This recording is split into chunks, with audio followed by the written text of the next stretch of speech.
Você quer viver You have ou the look morrer? of a man who accepts what he sees because he is expecting to Não wake sei. up. Só sei que foi assim. With great power comes great responsibility. Eles são grandes, mas nós é ruim. O sistema é foda. All the moments will be lost in time, like tears in rain.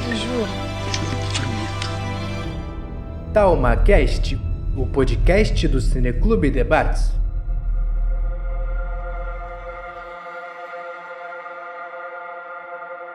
Saudações, pessoal, eu sou o Rafael Tardim e esse episódio é uma continuação do programa anterior, sobre o conflito entre Ucrânia e Rússia, propondo olhar com cuidado sobre as sanções econômicas e o modo como o campo econômico possui um óculos especial nesse conflito.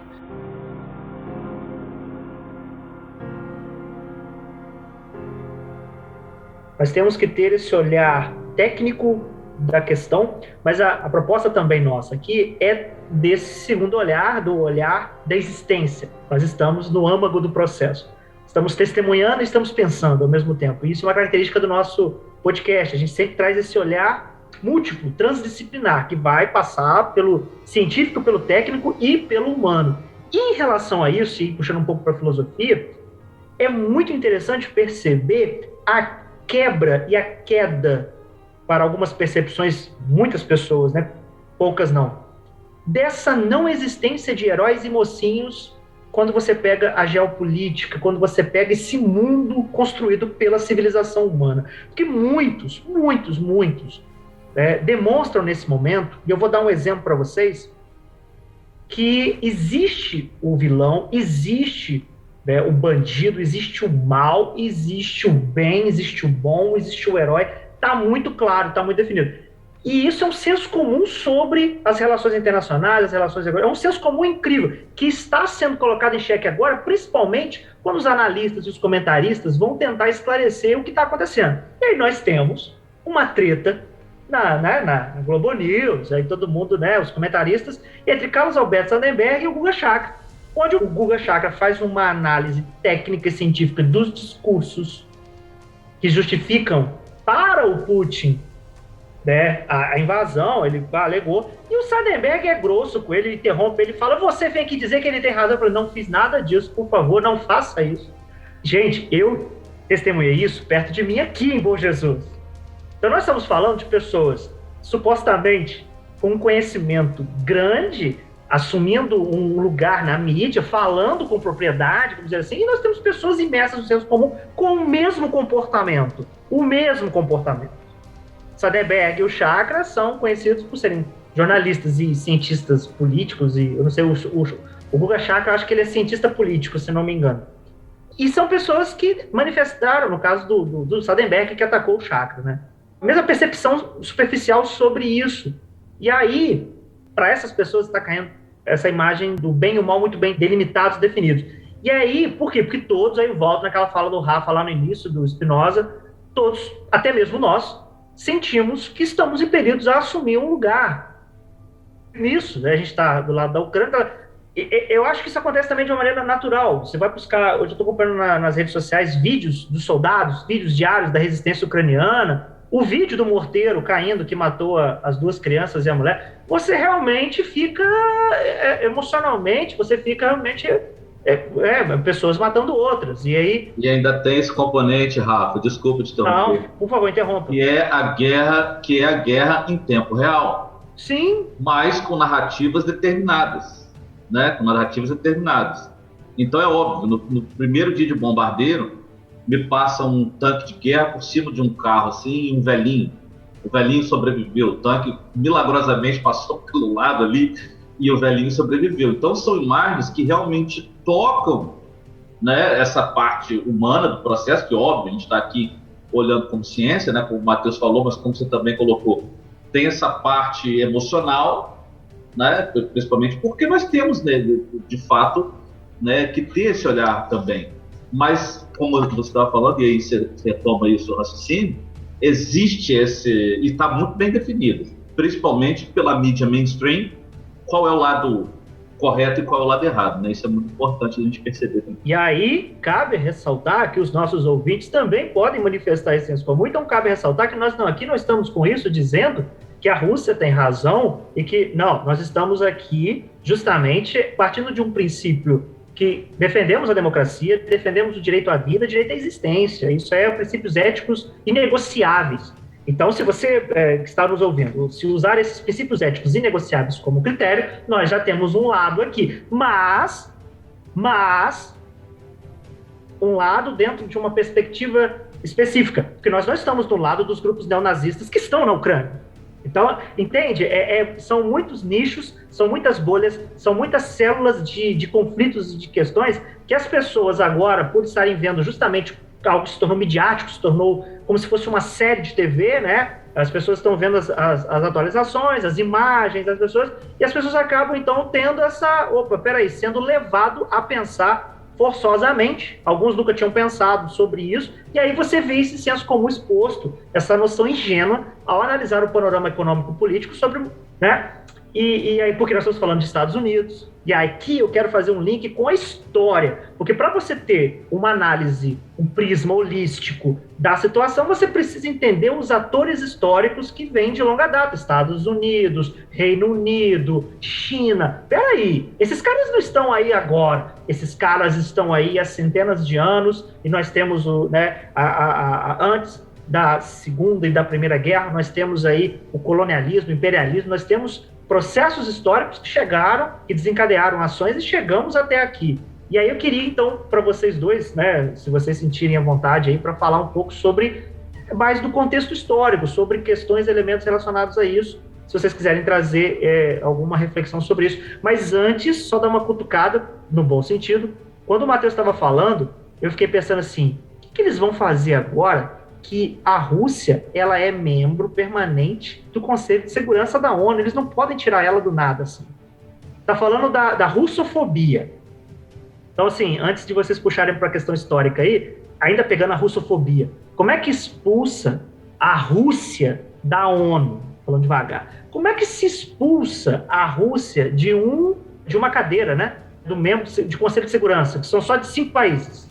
Será que a russofobia vai chegar lá? Será que as sanções econômicas, elas já passaram sanções esportivas, sanções, né, midiáticas, sanções musicais, sanções culturais? Será que ela vai chegar a esse ponto? Entende? É uma pergunta que, obviamente, vai gerar hipótese, mas é uma pergunta a ser feita que é totalmente pertinente, que está datado, esse podcast está datado, nós estamos no meio do conflito, estamos gravando no dia 9 de março de 2022, 14 dias de conflito. Entende? Muito bom. Eu fiz algumas anotações aqui, até para não me perder, né? Antes até de entrar nessa questão histórica, que eu acho que a gente precisa analisar realmente a fundo para conseguir entender o que está em jogo ali, né? Porque existem realmente questões históricas que não justificam, mas dão alguma sustentação ao discurso, por exemplo, do Putin, né? O fato ali em algum momento histórico anterior ter existido efetivamente um território unificado, a chamada Grã-Rússia, né? Ter ali realmente uma formação étnica chamado povo Rus, né? Ou Rus de Kiev. Então, Kiev foi, na verdade, o início desse povo chamado Rus, né? Até que depois eles expandem. Então, realmente existem muitas questões históricas que nos ajudam a entender os argumentos, as narrativas que são usadas, não que a gente precise tomar posições, né? Eu acho que, assim, isso é até uma questão que eu queria jogar, né? Muito está se discutindo isso. Na ciência social, você exercendo, né, toda uma análise aprofundada, ok, o que defender? Não é simples entender o que defender. E, assim, a primeira coisa, obviamente, existem noções básicas que a gente deve defender. Por exemplo, o direito à autodeterminação dos povos. Eu acho que isso é uma questão que realmente é necessário defender, né? Os ucranianos têm direito de se sentirem ucranianos, em que pese o Putin acha que, na verdade, é tudo uma nacionalidade só. A Rússia, a Ucrânia e a Bielorrússia. Mas os ucranianos se sentem ucranianos. Nós não podemos retirar o direito deles de se sentirem ucranianos. Então, o direito à autodeterminação, por exemplo, acho que sim, né? Mas eu acho que existe um perigo. Assim, eu, pelo menos, tenho observado muito isso exposto nas análises do chamado campo progressista, né? Esse campo progressista hoje, ele está dividido, né, também. ele está dividido nessa observação, nessa avaliação, né, entre os que estão mais priorizando a denúncia da invasão russa, o imperialismo local que o Putin exerce, porque não deixa de ser um imperialismo, em que pese ele não tenha uma simetria com o grande imperialismo americano, que ainda é o dominante, né? Mas não deixa de ter uma política imperialista.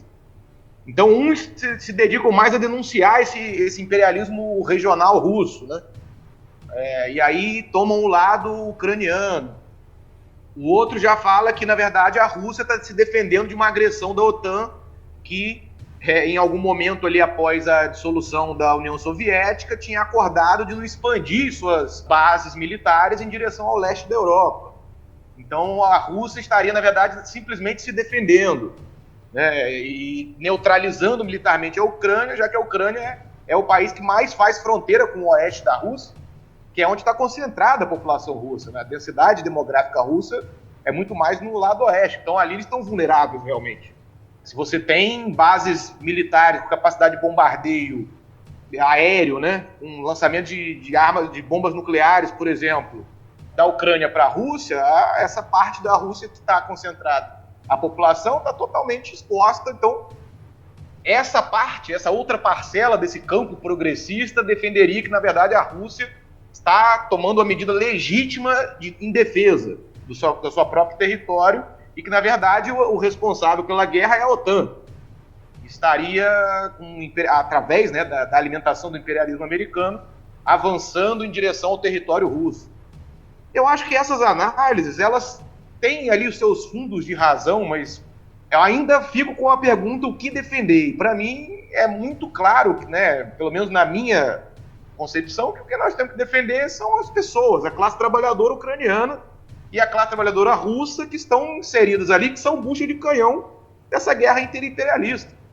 A realidade é essa, que a guerra muitas vezes é lucrativa, né? O capitalismo, ele tem essa ânsia de reconstrução, né? A chamada destruição criativa, né? Destrói para reconstruir, para criar novamente condições de espoliação, de criação de mais-valia. Então, e o lado dos trabalhadores ucranianos que estão hoje servindo aí a uma guerra, eles obviamente estão fazendo a defesa do seu território. Isso é importante dizer, porque a extrema-direita cresce na Ucrânia após o início da guerra. Os grupos que estão lá, que são grupos, né, os sindicatos, os partidos comunistas, socialistas, partidos progressistas, estão dizendo que, na verdade, o discurso do Putin da desnazificação é tão fraco que, na verdade, o que a agressão russa e a invasão do território ucraniano está fazendo é aumentar a adesão do povo ucraniano a esse ultranacionalismo, a esse chauvinismo meio que neonazista mesmo, mas com um perfil nacionalista ucraniano. Porque se você está vendo todo o mundo que te rodeia desde que você nasceu sendo destruído, as estruturas, as escolas, os hospitais, as ruas, é natural que essa população se sinta impelida, né, compelida, né, a fazer uma defesa, uma posição mais defensiva, né, desse território. E assim, é um elemento importante, você fala essa questão dos lados, né? Eu vejo isso muito preso no campo estatal e muito pouco analisado o lado humano, o lado de classe, o perfil de classe da guerra.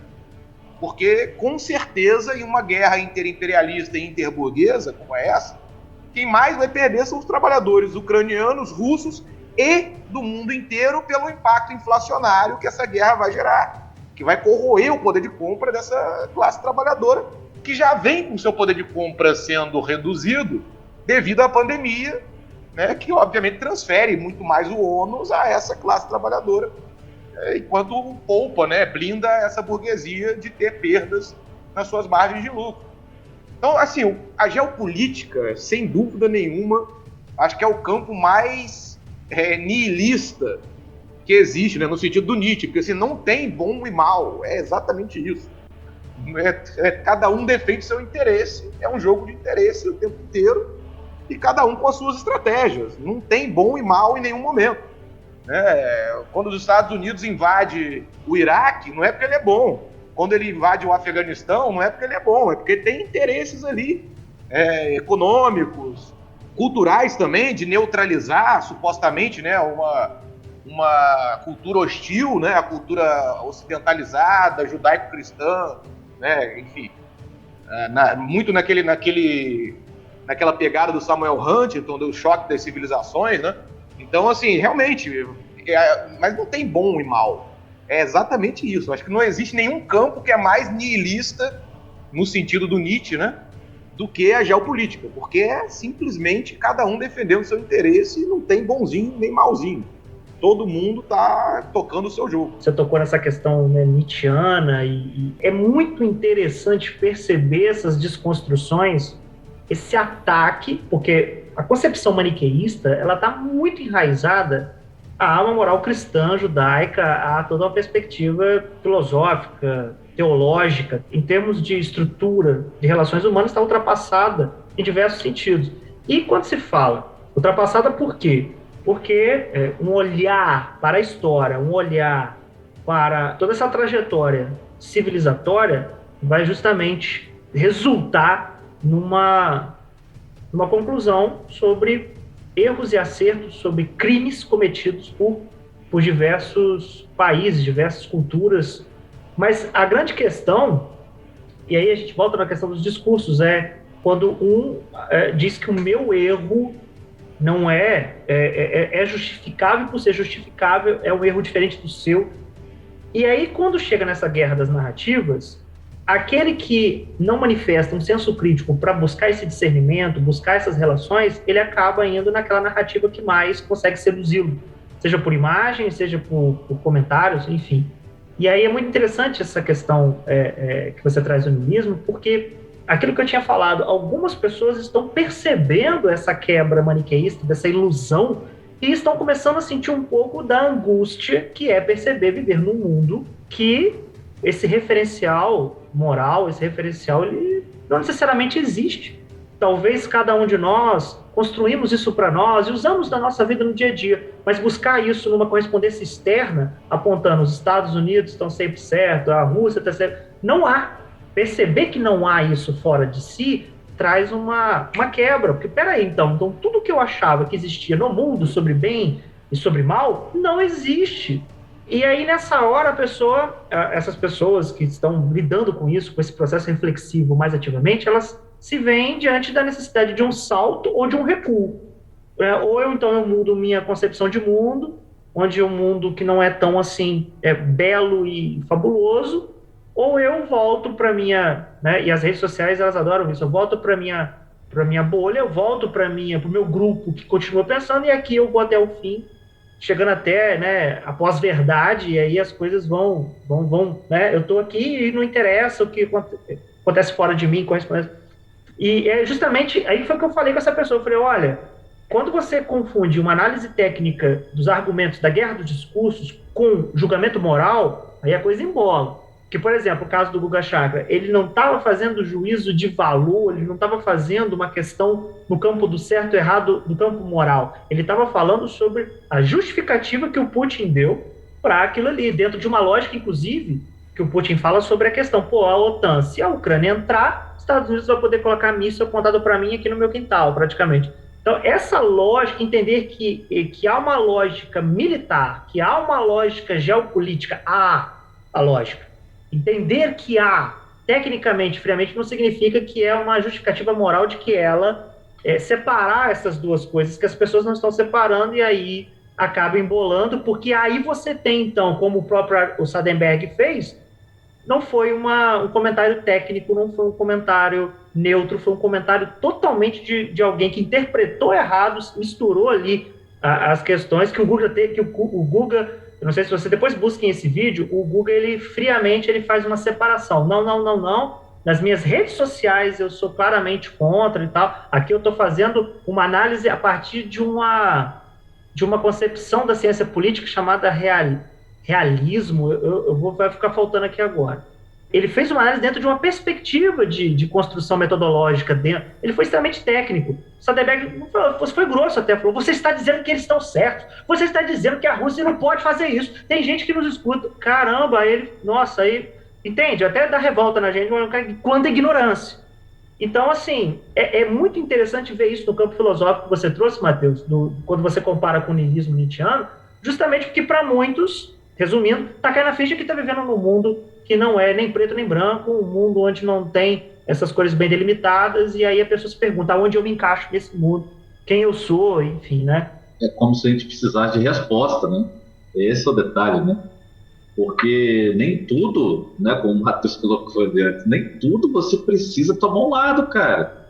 Para um pouco, pensa, entende o processo. E se você não tiver lado nenhum, tá tudo bem, né? Então, e a gente vive esse momento também midiático, principalmente de rede social, onde você tem que ter um lado, porque se você não tem um lado, alguém te coloca de um lado, né? Tem isso também. Então, enfim. Mas você tinha comentado alguma coisa sobre o histórico. Eu acho assim, fazendo uma análise bem rasa, tá? Bem pulverizada aí, né? Pegar o século XX, importantíssimo, porque senão a gente pode, se a gente for ver do ponto de vista territorial, de domínios, né? Principalmente no período neocolonial, você pode ir até lá nas guerras napoleônicas, você vai achar elemento para discutir. Eu acho também que não precisa voltar tanto assim, né? Então, se a gente pegar o século XX aqui como recorte, bem rápido, bem pulverizado, como eu falei, a gente tem que pensar ali, né? Revolução Russa, depois criação da União Soviética, mais ou menos ali década de 20, sempre pensando no contraponto Estados Unidos e União Soviética, né? Rússia. Eu vou me propor a falar mais ou menos por esse lado, para chegar até um ponto mais recente, também para discutir o viés econômico que você falou lá no início, que levaram, por exemplo, essas sanções à Rússia. Então você tem ali o período, né? Primeira Guerra Mundial, depois Segunda Guerra Mundial, já uma situação grave para a Ucrânia, né? Um período onde a Ucrânia, na década de 30, passa por um problema muito grande da fome, isso, depois vem a Segunda Guerra Mundial, depois termina a Segunda Guerra Mundial, a gente já vai ter aí, né, a criação da OTAN, que é uma aliança militar, com a tentativa de frear, né, os avanços russos, certo? Que, teoricamente, não precisavam mais existir, por exemplo, depois da dissolução da União Soviética. Se a OTAN era uma organização, né, do Tratado do Atlântico Norte, que visava frear o crescimento da União Soviética, ela poderia simplesmente se dissolver junto com a queda do Muro de Berlim. Assim, mas em geopolítica isso não existe, né? Sempre há interesse, normalmente um interesse escuso. Bom, então pensando ali, do fim da União Soviética para cá, essas questões da Rússia e da Ucrânia, as questões territoriais, elas ficaram muito emboladas, ficaram bem embaçadas. E aí entra a questão territorial, a questão econômica e principalmente a questão cultural. Porque são grupos que se reconhecem como um povo russo, outro como um povo ucraniano, mas isso não está muito bem delimitado territorialmente quem é quem. E aí entra um ponto da economia que eu gostaria de puxar para a gente pensar, que é o interesse, por exemplo, da Rússia, quando faz a anexação da Crimeia, que já havia sido território da União Soviética. Eu estou fazendo um negócio bem pulverizado, tá? Depois vocês vão juntando esse quebra-cabeça e me ajudem a juntar o quebra-cabeça. Se a gente parar para pensar, a Rússia, que é um grande exportador de matérias-primas, enfim, e outros produtos também industrializados, o acesso à Rússia para o oceano, ele é extremamente complicado. Porque o oceano que eles têm acima deles, a maioria do ano, a maior parte do ano, é congelado. Então, tem técnicas para você fazer ali, né, quebra-gelo e tal, mas é caríssimo fazer isso. A Rússia teria acesso pelo Oceano Pacífico, mas se ela vende, sei lá, da mesma forma que ela vende fertilizante para o Brasil, se ela vendesse fertilizante para a Europa, qualquer país da Europa, no centro da Europa, Itália, e ela tiver que passar pelo Pacífico, ela vai precisar quase que dar a volta ao mundo para entregar, né, uma encomenda no centro, ali no coração da Europa. Então, a própria anexação da Crimeia, em 2014, já responde um pouco, ou pelo menos aponta um pouco para esse interesse estratégico russo de as duas coisas, tanto econômico, né, porque a Crimeia dá um acesso à Rússia mais fácil à Europa através do mar, e ao mesmo tempo tem uma questão que é bom a gente pensar, que é esse discurso do Vladimir Putin de frear o crescimento da OTAN nos países que estão em torno da Rússia, e que de fato acontecem, né? Então, independentemente de qual é o interesse, não estamos aqui defendendo interesse nenhum, né? A gente está fazendo uma análise externa, Mas existe sim um avanço da OTAN, mesmo que ali meio travestido de não, vamos aqui, a gente vai ajudar aqui economicamente, mas monta uma base militar aqui, coloca um bocado de míssil ali, as águas, né, internacionais já ficam muito mais acessíveis aos Estados Unidos e muito próximos da Rússia, e obviamente o Putin, independentemente, como eu falei, das intenções dele, também precisa defender a nação, né? Quer dizer, se isso acontecesse ao Brasil, por exemplo, uma série de, sei lá, submarinos, ingleses, americanos, vindo aqui fazer manobras, a gente teria que ter algum tipo de, no mínimo, uma conversa diplomática, não dá para cruzar os braços, né? Então esse é um ponto. E o mais recentemente, que isso aí já tem a ver também com a Alemanha, é um país importante, né, nessa discussão, porque a Alemanha fica, né, nessa questão, principalmente econômica, ela fica numa berlinda muito complicada, porque aproximadamente 80% da energia, né, como o Matheus falou, do gás que é utilizado na Alemanha vem da Rússia. 30% do gás europeu vem da Rússia. Então, e esse gás passa pela Ucrânia, né, através de vários gasodutos, que inclusive a Alemanha já tinha tomado aí alguma ação junto da Rússia para criar um sistema de dutos também que não precisassem passar pela Ucrânia, que fossem direto para a Alemanha. Em 2008, os Estados Unidos descobrem em seu território uma quantidade bastante grande de gás, potencialmente, né, a maior reserva de gás do mundo. Será que é coincidência também a tentativa dos Estados Unidos de controlar uma região que é especificamente um corredor de gás da Rússia para a Europa? Né? Será que existe coincidência nisso? Ou será que também não existe um interesse estratégico, econômico, como a gente estava falando, do controle dos Estados Unidos nesta área, né? Então, a Ucrânia sendo convidada sistematicamente para ingressar para a OTAN, etc. Não existiria também a tentativa de um enfraquecimento desse fornecimento de gás russo à Europa, para que pudesse ser os próprios Estados Unidos a fazerem esse fornecimento? Também fica aí uma questão.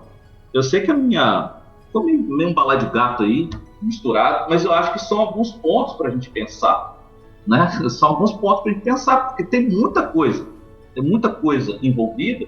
E aí, entrando de novo nessas sanções econômicas que você falou, Rafa, no início, de uma certa maneira, indireta, isso também é uma forma de sanção econômica, não abertamente, como está acontecendo agora, a partir do conflito, mas esse enfraquecimento sistemático, né, dos Estados Unidos à Rússia também é uma maneira indireta aí.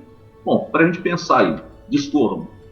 Então, antes do Matheus, só minha última provocação mesmo, porque todos os meus pontos aqui eu já até trouxe, eu só vou mesmo até repercutir o que o Rafa falou.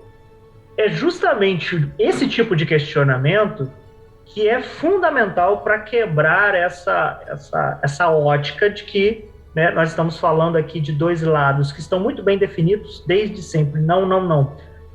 A própria história vai, então, nos mostrar, por exemplo, o que os Estados Unidos fez no Iraque. Então, a gente tem dois momentos históricos distintos, mas nós temos, né, atores que estão de novo aí nessa peça. E aí, nesse contexto, a gente tem aqui o Putin, que é um cara muito suspeito no sentido de que os seus principais opositores foram mortos, assassinados, jornalista, não sei o quê, foi envenenado e tal. Nós temos o cara realmente, se você pegar pela perspectiva democrática, complicado. Ele mudou a Constituição na Rússia, ele vai ficar lá mais tempo e tal. E nós temos, do outro lado, o Biden, né, o presidente norte-americano, e sendo um dos porta-vozes da resistência contra poderosas sanções econômicas, enfim. E naquele contexto nós tínhamos os Estados Unidos, do George W. Bush, fazendo uma invasão, um país invadindo o outro, um país bem distante, invadindo o outro, numa cruzada para tirar um ditador e para encontrar, né, armas de destruição em massa que nunca foram encontradas. Estamos falando do mesmo Estados Unidos que hoje, né, está aqui como um baluarte da justiça pelo povo ucraniano. Então, é justamente esse olhar técnico sobre a história, e aqui não no sentido de historiador, mas no sentido de uma lógica crítica, dos cuidados ao se emitir juízos, dos cuidados ao participar dessa convergência de narrativas, quando você pega a história e você sente que o buraco é mais embaixo, justamente por causa da complexidade desses atores que estão buscando seus interesses. E aí é a questão dos interesses, que ficou muito forte no seu questionamento, Rafael, porque esses interesses, eles existem. Se você pegar o que o Edward Snowden fez, o documentário Cidadão 4, foi exibido pelo nosso projeto, o Cineclube Debates, há uns 3, 4 anos atrás, onde o Edward Snowden vai falar sobre uma realidade incrível, uma realidade sinistra de espionagem do governo norte-americano, e não só do governo norte-americano, no sentido de uma espionagem que também beira a espionagem industrial. Então, é um jogo onde ele fala, não, eu decidi revelar ao mundo a verdade, que as pessoas estão sendo enganadas. E aí, quando você realmente percebe que existe esse tabuleiro de xadrez, onde você está ali dentro, de uma maneira ou de outra, e você não tem escolha, você pertence a um Estado nacional, você está um país, você está ali de alguma maneira, o Brasil é você, e você está de alguma maneira, mesmo que o gestor não seja das suas melhores faculdades mentais, você está ali nesse barco, você está ali nesse navio, entendeu? Você está ali. Vai ter alguma coisa na questão econômica, vai ter alguma coisa em algum, entendeu? Então você está ali. Como brasileiro, você está nesse navio chamado Brasil. E esse navio chamado Brasil tem uma questão a resolver sobre os fertilizantes, porque vai mudar. Então, assim, só mesmo você me fez pensar e eu só quis discorrer, porque não vou nem erguer questões e é isso. Isso entra também um pouco, assim, o território ucraniano, como ele existe hoje, efetivamente é uma construção pós-fim da União Soviética. Isso tem a ver ali com toda a política nacionalista que foi tocada no início da Revolução Russa pelo Vladimir Lenin e que estabeleceu ali uma configuração mais ou menos, ainda não era exatamente como é a de hoje, porque isso foi só após a Segunda Guerra, né? Na verdade, dividia-se a parte leste da Ucrânia ficou com a União Soviética, né? E a outra parte com a Polônia, a parte oeste, né, no caso. Isso explica também um pouco, né, por que o leste ucraniano é tão russo, né? É russofônico, ele é muito... A própria região do Donbass, né, que está em jogo aí hoje, que é uma das exigências do Vladimir Putin, né, para finalizar a guerra, o reconhecimento da independência e da autonomia dessas regiões separatistas russas, além do reconhecimento da Crimeia como território russo, né? A Crimeia, de fato, a gente tem elementos históricos para afirmar que realmente a Crimeia é muito mais russa do que ucraniana. Assim, ao longo da história, na verdade, a Crimeia foi passada por um período curto da história para domínio ucraniano, mas a maior parte da história, a Crimeia foi domínio russo, né? E a população é praticamente toda russa. Então, de origem russa, russofônica, né? Fala a língua russa e tudo mais. Então, assim, ao longo da história existiu meio que essa separação, né? A parte leste ucraniana realmente sempre foi muito mais integrada e muito mais russofônica, e a parte oeste já era mais integrada à Europa, né? A Polônia chegou a estar em um período sob domínio austríaco também, né? Então, isso ajuda a explicar um pouco essas duas Ucrânias. Do centro para o leste, que é uma Ucrânia muito mais russa, e do centro para o oeste, que é uma Ucrânia muito mais europeia, né? Então, só para localizar esses elementos também, né? Isso já vem lá desde o século IX. A gente não vai fazer não vai dar uma aula de história aqui, mas isso vem lá do século IX e assim, isso vai se desenrolando. Tem controles diferentes em séculos diferentes, né? Até chegar, então, a esse momento, né, da Revolução Russa.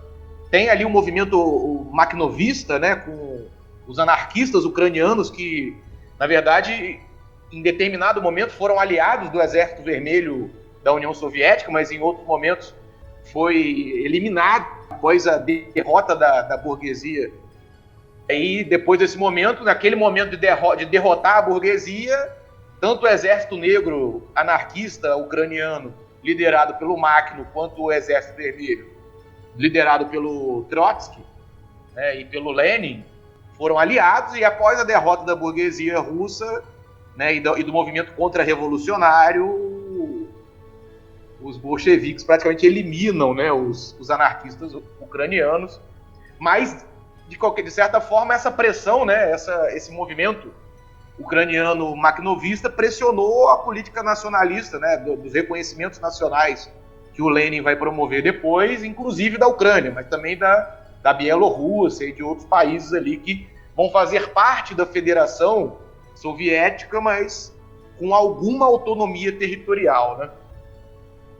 Então, uma coisa que o Rafael Spinoza falou que eu acho que é imprescindível, né? Eu estava até falando antes, né, do que defender.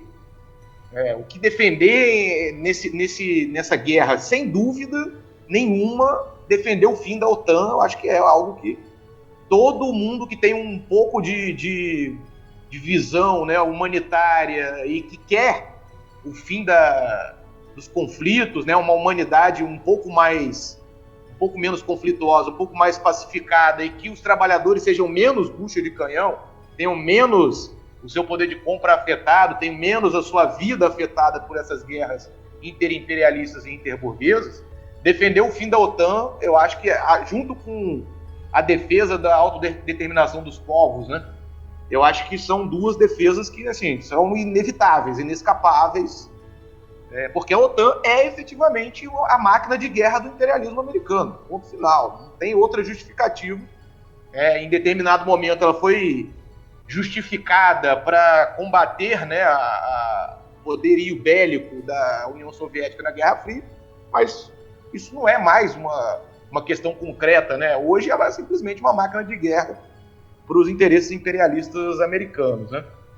Então, esses são elementos históricos e também que eu queria trazer aí para a nossa discussão, né?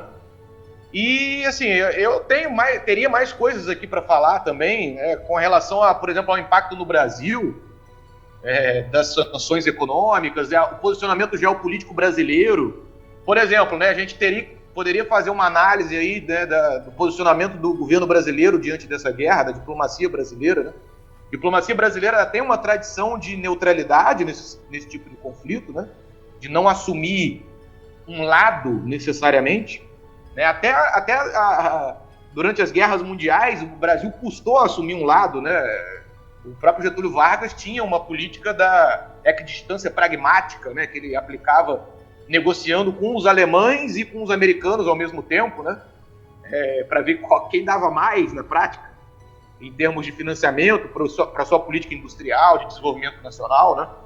Então, a tradição da geopolítica da diplomacia brasileira é privilegiar o desenvolvimento nacional e a autodeterminação dos povos, né? Então, assim, o governo Bolsonaro, ele vai à Rússia pouco antes do conflito ocorrer, né? Chegar ao conflito militar, para negociar ali provavelmente, né? A gente não sabe, isso não foi declarado, mas provavelmente para negociar, né, a manutenção da venda de fertilizantes, caso acontecesse algum problema diplomático e agravasse a crise, né? Porque a agricultura brasileira é extremamente dependente dos fertilizantes russos, e também ucranianos. A Ucrânia também é um exportador de fertilizantes, né? Então, isso aí, na verdade, a gente viu um movimento do governo para tentar se antecipar, de certa forma, a esse problema, né? Mas, assim, a gente não sabe. A lista ainda não foi divulgada, né? O Vladimir Putin já coloca que ele vai represar a exportação de insumos que eram exportados mundialmente. E aí vai divulgar a lista de países que vão ser afetados. A gente ainda não sabe, isso ainda não saiu, se o Brasil vai estar nessa lista ou não. Isso é uma coisa para a gente observar aí, vai ser desdobramento que ainda não tá colocado. Disse que, pela aproximação, como eu falei antes já na nossa conversa, do Vladimir Putin com o Bolsonaro, devido a essa ligação, né, dessas forças conservadoras internacionais, do que chamam-se hoje de alt-right, né, ou dessa extrema-direita, essa nova extrema-direita, né, que se colocou no mundo, o Vladimir Putin pouparia o Brasil, né? O Brasil, na ONU, sustentou uma posição de condenação ao ataque russo, mas uma posição bastante tímida, não assumindo necessariamente todas as recomendações norte-americanas. Então, espera-se que o Brasil seja poupado dessa lista de países que seriam retaliados pela Rússia em uma contraposição, né? Porque aí a gente sabe que em relações internacionais sempre tem a questão da retaliação, né? E sempre que você é retaliado, você tenta retaliar na mesma proporção, dentro das suas capacidades, obviamente. Então a Rússia já está anunciando que vai promover algumas retaliações, inclusive a possibilidade de calote da dívida, né? Porque em moeda estrangeira, óbvio, né? Em moeda russa, o Banco Central russo tem capacidade de emitir moeda nacional, né? Mas em moeda estrangeira existe a possibilidade de calote, né? Pelo sufocamento econômico que está colocado, uma das formas da Rússia de reagir seria, não vamos pagar os credores, né? Que obviamente impactaria o mercado internacional, né? Todo esse equilíbrio que a gente estava falando lá no início do podcast, né? Como esse equilíbrio do mercado financeiro foi afetado, né? Então a gente não sabe. Aí tem questões para a gente avaliar, né? Tudo isso vai depender, o nível de influência, né, no território brasileiro vai ser sentido de qualquer forma, mas o tamanho dessa avalanche vai depender da habilidade da diplomacia brasileira de negociar essa posição de neutralidade, que parece que é o que vai acontecer, em que pese o governo atual não seja necessariamente um governo muito que siga a tradição da diplomacia brasileira, né? Mas é o que está posto até agora, essa posição um pouco mais neutra, né, que concede um pouquinho aos Estados Unidos, mas sem necessariamente tomar uma posição muito de confrontamento à Rússia, né? Então, isso vai depender um pouco desses elementos. E aí, para deixar até uma dica, de certa forma, para os ouvintes, né? Tem duas teorias muito tradicionais para quem estuda geopolítica e relações internacionais. Uma delas é a teoria do Heartland, do Mackinder. Para citar aí dois autores que são muito estudados nas relações internacionais. E lá na teoria do Mackinder já estava colocado a Rússia como um território central, né? O território pivô, chamado Heartland, seria o território dominado pela Rússia, né? E o Mackinder falava isso lá no final do século XIX e início do século XX. Quem dominasse o Heartland dominaria o mundo, né? E ele já identificava ali que a Rússia, esse território atual da Rússia, seria um território muito importante em termos de matérias-primas. O que de fato se comprovou depois, né? Com as reservas minerais e energéticas russas, né? E isso ficou comprovado depois, né? E aí teria um outro elemento que eu destacaria agora, que também ajudaria a comprovar a teoria do Mackinder, de certa forma, né? Que é o impacto do aquecimento global sobre o Oceano Ártico. Que pode, como o Rafael até falou do Oceano Ártico, né? Que ele é congelado, a maior parte do ano, de fato né? Mas alguns textos que eu tenho lido também apontam nessa direção. Os Estados Unidos já interessados em estabelecer uma nova rota pelo norte, a partir do derretimento das geleiras pelo impacto do aquecimento global. A gente não sabe se o Ártico vai permanecer totalmente congelado como ele é hoje, né? E com uma rota marítima bastante difícil. Então isso aumentaria a relevância estratégica do território russo, porque é um território gigantesco e que teria o controle dessa rota do Ártico, né? Praticamente. Então, isso também estaria sendo colocado, sendo considerado por essa estratégia geopolítica americana. Então, fica aí uma dica, né, para os leitores pesquisarem sobre essa teoria do Mackinder, a teoria do Heartland, que depois teve a resposta, né, a teoria do Greenland, né, do Himmland, aliás, que foi uma contraproposta norte-americana já tentando driblar, né? Então, ela foi, inclusive, orientadora da geopolítica americana durante a Guerra Fria, que era cercar a Rússia o máximo possível, entendendo esse caráter estratégico do território russo, estabelecer uma zona de contenção, né? que eles chamavam de Himmler. Então, já aí também do Spykman, que é um outro autor clássico nas relações internacionais, na geopolítica. E um outro autor que eu sugeriria também para o ouvinte do nosso podcast Talma pesquisar e buscar saber é o Haushofer, que é um autor também clássico da geopolítica, que estabelecia a ideia de áreas de influência e dividia o mundo ali em algumas áreas de influência que ele chamava de pan-áreas. Então tinha uma zona de influência norte-americana na América, né? Então os Estados Unidos teria sua área de influência mais direta aqui, uma área de influência europeia liderada pela Alemanha, que ele visualizava uma liderança alemã nessa área, e também expandindo para a África, teria uma outra área de influência russa e teria uma outra área de influência asiática liderada pelo Japão. Nesse caso, me parece que o Haushofer foi superado pela história, né?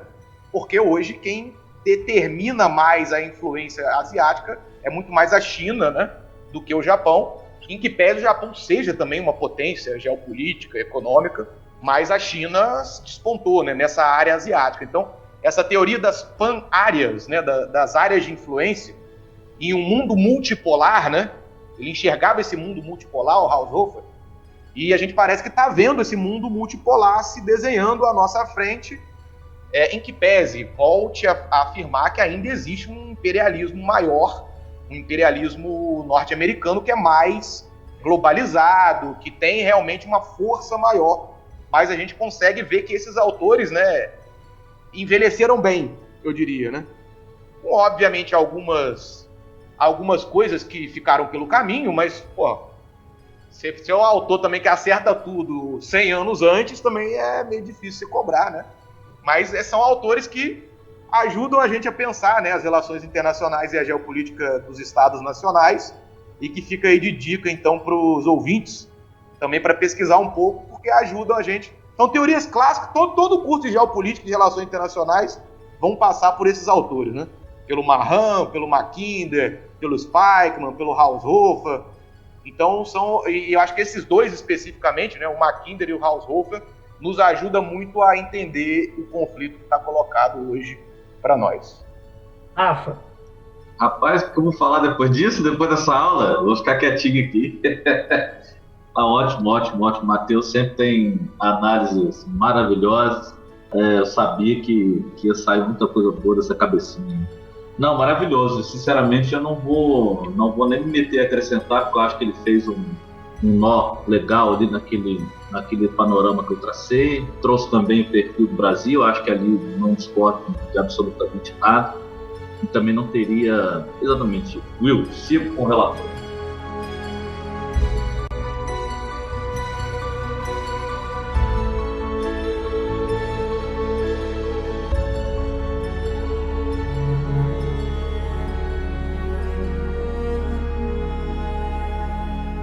Bom, agradecer ao convite aí do Rafa, né? Através do outro Rafa, que não pôde estar aqui. O Rafael falou sobre uma frase talmática, e eu não consegui elaborar nenhum, mas tem um autor da geografia que eu gosto muito, e quase sempre eu recorro a ele, que é o Milton Santos.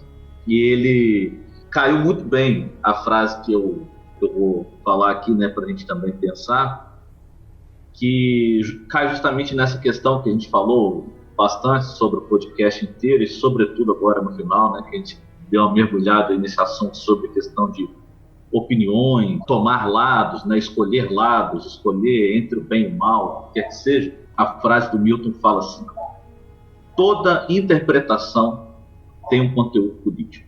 Isso é verdade. Então, toda interpretação, não interessa ao lado, ela tem um conteúdo político. Então, para a gente não cair muito nessa esparrela dos formadores de opinião, né, principalmente agora, com esse acesso mais profundo aí na internet, onde as pessoas falam o que querem da forma que querem, né, e tratam, né, o conteúdo que elas estão propagando, independente da qualidade. Não, isso não tem um conteúdo político. É mentira. Qualquer interpretação, principalmente de opinião, ela tem sim um conteúdo político, seja ele qual for. Então, deixo aí um abraço a todos. É um prazer estar com vocês. Bom, vamos lá. Eu queria realmente só deixar muito registrado, né, minha satisfação de estar aqui, né? Foi uma conversa muito boa. Já me coloco à disposição, né, para mais convites dentro das áreas aí que eu possa contribuir. A ideia realmente do Talma Podcast é uma ideia inovadora, uma ideia, pelo menos para o ambiente acadêmico, né? Eu fiquei muito encantado com esse vínculo, né, da academia, da escola, né, do pedagógico com o mundo digital, né, que dialoga com essa juventude. Então, eu queria agradecer, né, o convite, mandar aí as minhas saudações para todos os nossos ouvintes e também saudar os convidados, os amigos aí, o Rafael Espinosa, o Rafael Tardim, o Will. Foi um prazer estar com vocês. Como geógrafo, né, não poderia deixar de citar, né, a frase que virou um livro, né, o título do livro do Yves Lacoste, sobre a geografia, né, na qual ele praticamente destrói a ideia da geografia como uma ciência neutra. O Rafael estava falando aí justamente da questão da impossibilidade, né? Toda interpretação tem um conteúdo político, é exatamente isso. A geografia é necessariamente uma ciência política, uma ciência que trabalha o tempo inteiro com interpretações políticas da realidade, né? Então, o Yves Lacoste, ele escreveu um livro chamado Geografia. Isso serve, em primeiro lugar, para fazer a guerra. E fazer a guerra exatamente é o que os nossos governantes, né, estão fazendo em nome de interesses que nós sabemos quais são, né? Interesses, muitas vezes, que escapam ao que os trabalhadores querem, mas somos nós, trabalhadores, que pagamos a conta desses interesses, né? Então, a geografia, isso serve, em primeiro lugar, para fazer a guerra. Também, de certa forma, fica como uma indicação. Ele tem PDF, né, um livro já um pouco mais antigo, então ele já tem PDF, consegue achar PDF dele, que é um livro do Yves Lacoste, que eu acho que todo estudante de geografia já ouviu falar, pelo menos, né, ou já leu algum texto. Né? Então, como geógrafo, eu não conseguiria deixar de falar sobre isso vindo falar sobre guerra. Não queria estar vindo falar sobre guerra, tá, minha gente? Isso aí é uma coisa que, infelizmente, escapa à nossa vontade e, infelizmente, está sempre alimentando os interesses dessas burguesias que lucram com a guerra. E também, para finalizar, né, acho que essa é a frase que fecha um pouco o que a gente está conversando e o momento que a gente está vivendo, né?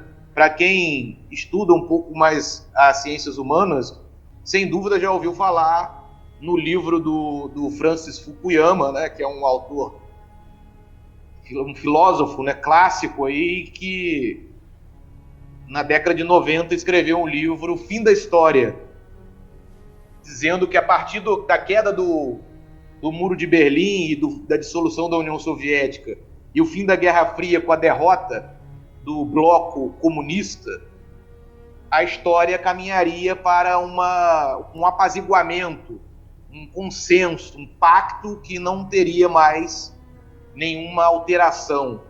E a gente está vendo aí que o Fukuyama errou, né? O livro dele envelheceu muito mal, ao contrário dos outros que eu citei antes, né? A história não acabou, e o próprio Fukuyama agora, né, escrevendo um texto para o Financial Times, ele escreve que, na verdade, agora nós estamos vendo o fim do fim da história. Então, esse consenso que se supôs que existia após a década de 90, que caminharíamos para uma era da hegemonia da democracia liberal burguesa, sem nenhum percalço, né, e da economia de mercado, está visto que isso caiu, isso não está mais como um consenso.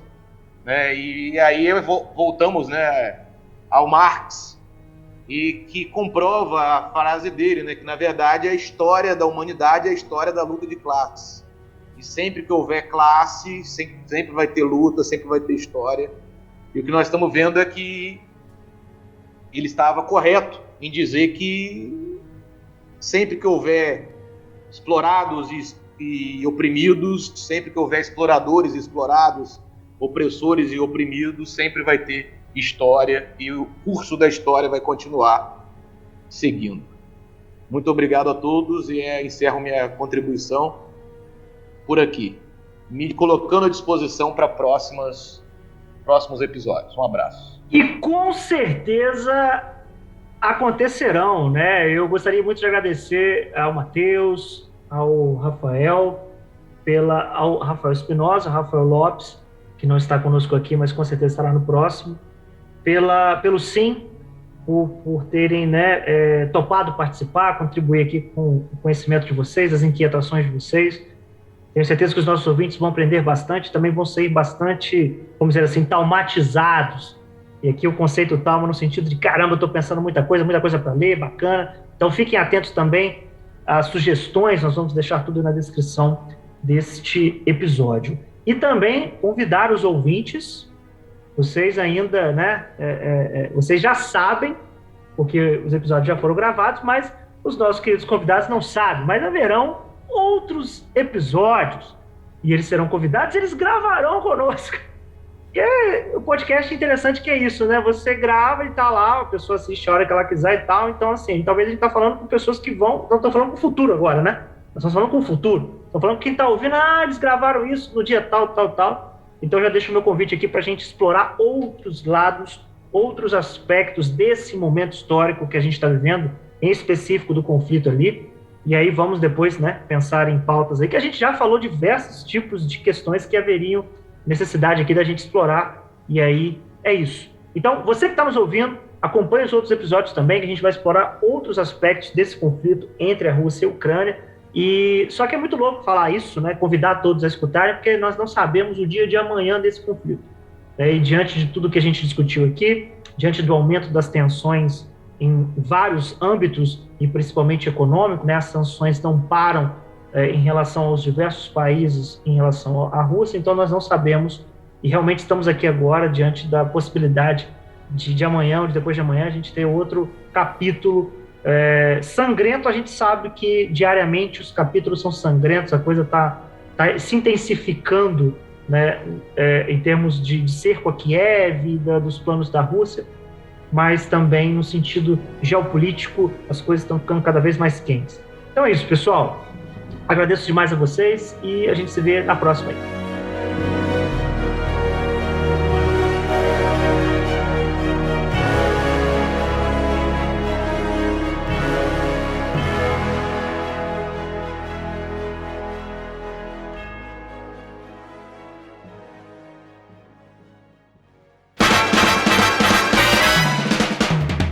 Você ouviu o TalmaCast, o podcast do Cineclube Debates. Não esqueça de curtir e compartilhar esse episódio. Os links para seguir a gente nas nossas redes sociais e o link do site para acompanhar o projeto está aqui na descrição.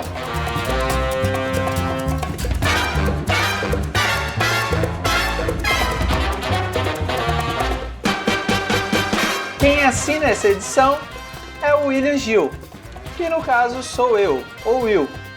Para você que nos escutou até aqui, o nosso muitíssimo obrigado.